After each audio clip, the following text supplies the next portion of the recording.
코로나 이후에 많은 성도들이 예배에 대한 그런 물음들을 던져오고 있는데요.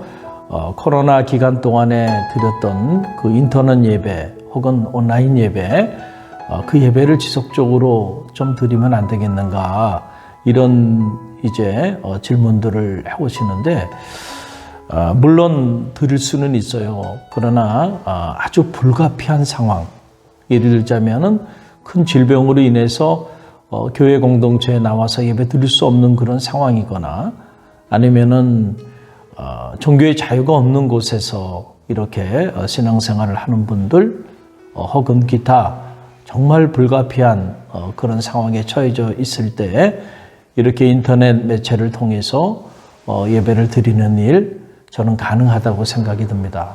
그런데 개인의 편의나 기호 때문에 그냥 지속적으로 일상 속에서 인터넷 예배를 드린다고 하는 것은, 그것은 영적으로나 신학적으로 큰 문제를 야기할 수 있기 때문에 여러분에게 추천해 드리질 않습니다.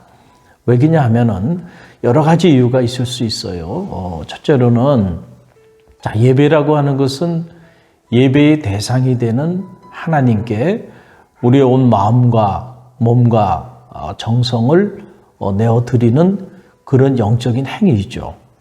그런데 우리가 우리의 편의를 따라서 집에서 혹은 운전을 하다가 혹은 여행지에서 또는 우리가 또 잠자리에서 이렇게 편안한 복장으로 편안한 자세로 이렇게 예배를 드린다고 하는 것 자체가 하나님이 기뻐하시는 예배가 될 수가 없다라고 하는 그런 사실입니다.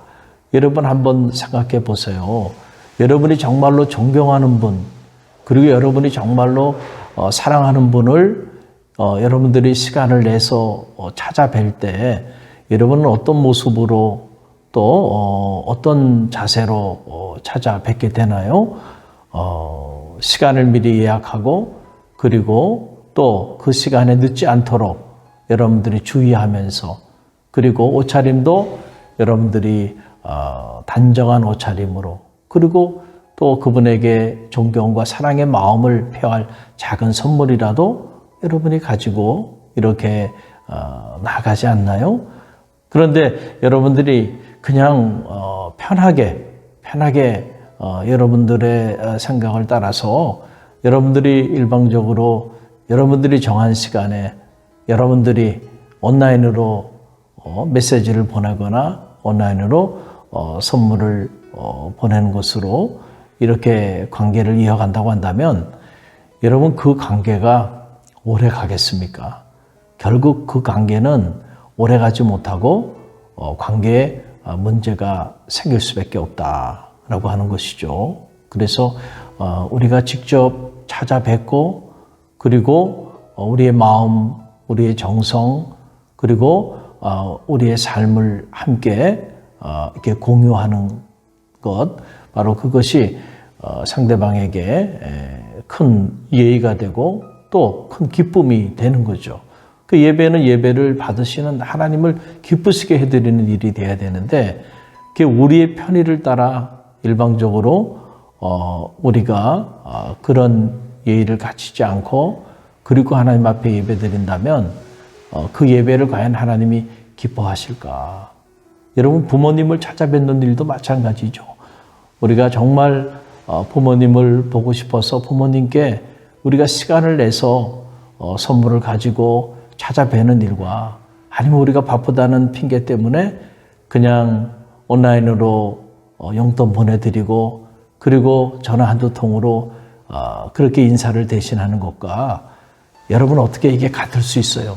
불가피한 경우에 한두 번은 괜찮지만 지속적으로 이런 관계를 이어간다고 한다면 여러분 그 관계에도 심각한 문제가 일어날 수 있는 것이죠. 또 하나, 우리가 집에서 혼자 인터넷으로 예배를 지속적으로 드리는 거, 이것이 문제가 되는 것 중에 하나는 이 예배의 초점에 관한 부분이에요. 우리는 자꾸 어떤 생각을 하냐면 예배를 우리가 드리는 것이어야 되는데 예배를 드리는 것이 아니고 예배를 보는 것으로 전락돼 버리게 된다라고 하는 거예요. 그러니까 예배라고 하는 것은 예배를 통하여 나의 감사를 하나님 앞에 올려드리고 예배를 통하여 나의 그 헌신을 하나님 앞에 고백하고 예배를 통하여 내 죄를 하나님 앞에 고백하고 참회하고 그리고 예배를 통해서 새로운 삶의 결단을 하나님 앞에 올려드리고 이러한 드림을 통해서 하나님 우리에게 말씀도 주시고 그리고 하나님이 우리를 축복해 주시는 것이죠. 예배 안에는 이러한 일련의 모든 영적인 행위가 예배라고 하는 그 영적인 행위 안에 다 담겨 있어요. 그런데 어떤 분들은 예배는 그냥 설교를 듣는 거 정도로 생각하는 분들이 있어요. 그러니까 설교 들을 바에야 그냥 인터넷으로 집에서 편하게 혼자 들으면 훨씬 더 집중도 되고 나으리라 이렇게 생각을 하는데 그거는 예배의 초점이 지금 잘못되어 있는 겁니다. 나를 위해서 예배를 드리는 게 아니고 예배의 대상이 되는 하나님을 위하여 예배를 드리는 거고 그 하나님께 내 마음도 드리고 내 생각도 드리고 그리고 그 하나님 앞에 내가 살아온 날들을 정직히 고백하면서 참의 눈물도 흘리는 거고요. 그 하나님 앞에 내가 찬양으로 경배하고 영광도 올려드리는 거고 그럴 때 하나님께서 우리에게 말씀도 주시고 하나님께서 우리에게 새로운 삶의 용기를 허락하여 주시고 하나님께서 우리의 삶을 축복하셔서 우리가 다시 일어나서 새로운 삶을 살아갈 수 있는 그런 용기를 갖게 되는 거죠. 그런데 우리가 자꾸 예배를 우리가 관객이 돼서 우리가 예배를 보는 자가 되어버리고 만다는 거예요. 이 부분이 우리가 집에서 혼자 인터넷으로 예배 드릴 때 문제가 되는 그런 부분이에요. 또 한 가지는 우리가 잘 알아야 되는 것은 하나님은 우리를 공동체로 부르셨다라고 하는 사실입니다. 제자들도 따로따로 부른 게 아니죠. 공동체로 부르시고 이 제자 공동체를 통하여 하나님의 공동체를 만들어 가셨다는 거예요. 왜냐하면 하나님의 영, 성령은 하나 되는 영입니다. 그래서 하나님의 영이 임하게 되면 우리는 절대로 흩어지지 못하고 하나로 공동체를 이루게 돼 있어요. 그 성령이 강하게 임하는 역사도 언제나 공동체를 통해서 임하게 됩니다. 여러분 초대교회 보세요. 극도의 박해 상황 속에서도 이제 그들이 마가의 다락방에 함께 모여 그 120문도가 한 마음으로 함께 모여 찬양하고 말씀 붙잡고 기도할 때에 성령이 불의 혀처럼 임하잖아요. 그래서 그들이 초대교회 역사를 이루는 동력이 되고 초대교회 교회 공동체를 통하여 오늘까지 하나님의 역사가 이어져 오고 있지 않아요? 여러분 신학적으로 보면 교회 공동체는 예수 그리스도의 몸입니다. 주님은 이 교회 공동체의 머리가 되시는 분이시고 우리는 그분의 지체로 부름을 받은 거예요. 그런데 여러분 지체된 우리가 몸을 떠나서 홀로 머물러 살겠다 그러면은 여러분 어떻게 몸을 떠난 지체가 오랜 동안 그 기능을 발휘할 수 있을까요? 여러분 그런 경우는 절대로 일어나지가 않죠. 예수님이 포도나무와 가지의 비유를 통해서도 우리에게 말씀해 주셨잖아요.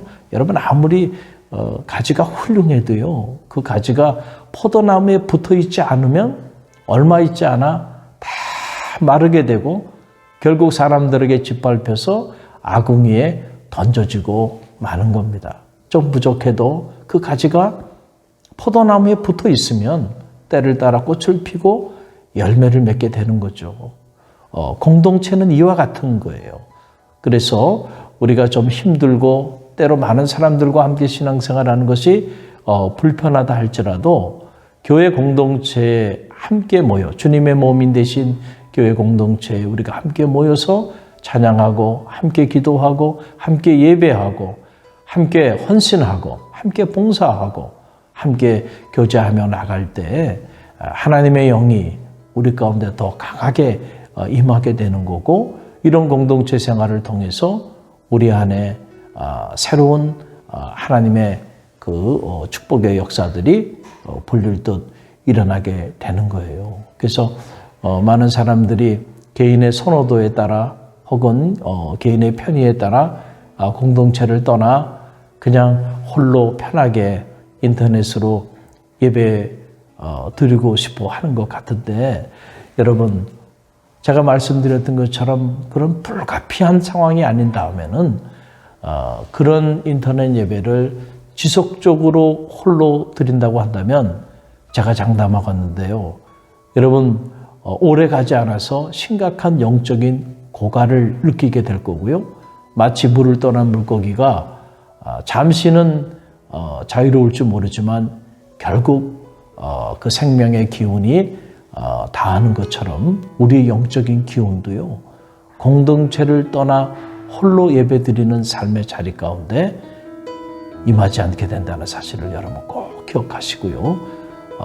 가능한 한 함께 모여 공동체에서 하나님 기뻐하시는 정말 신령과 진리로 드려지는 산 제사를 드리는 그런 성도들이 되길 바랍니다.